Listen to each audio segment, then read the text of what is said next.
Suasana Masjid Agung Sultan Mahmud Badarudin I Jayawikromo, Palembang. Masjid Agung Sultan Mahmud Badarudin I Jayawikromo merupakan tempat beribadah bagi umat Islam di kota Palembang dan sekitar. Masjid Agung sering dimanfaatkan warga kota Palembang maupun wisatawan untuk berkunjung sebagai tempat wisata religi Selasa 25 Januari 2022. Masjid Agung Sultan Mahmud Badarudin I Jayawikromo adalah masjid paling besar di kota Palembang, Sumatera Selatan. Masjid ini didirikan pada abad ke-18 oleh Sultan Mahmud Badarudin I Jayawikromo. Saat ini, Masjid Agung Palembang telah menjadi masjid regional di kawasan ASEAN. Masjid ini menempati kompleks seluas 15.400 meter persegi di kawasan 19 Ilir yang merupakan kampung asli Melayu Palembang dan Arab yang telah lama menetap.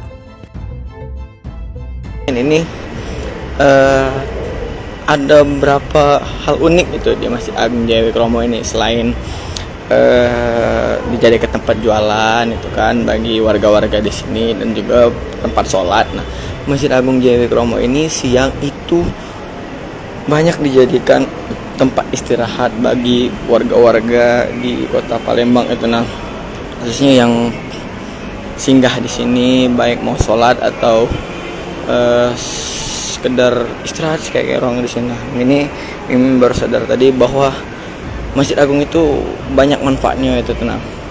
Ini bisa teman-teman Tribuners lihat itu kan, banyak orang yang tidur di sini itu kan, baik anak-anak kecil itu kan, orang dewasa itu. Mimin nggak tahu itu dari mana sih ya, mungkin dari kalangan pedagang, warga biasa atau sekedar wisatawan yang melintas itu kan. Pokoknya di Masjid Agung Jayawikromo ini selain tempat sholat itu juga alhamdulillah bisa dijadikan tempat istirahat bagi warga-warga sekitar maupun pendatang-pendatang itu. Nah,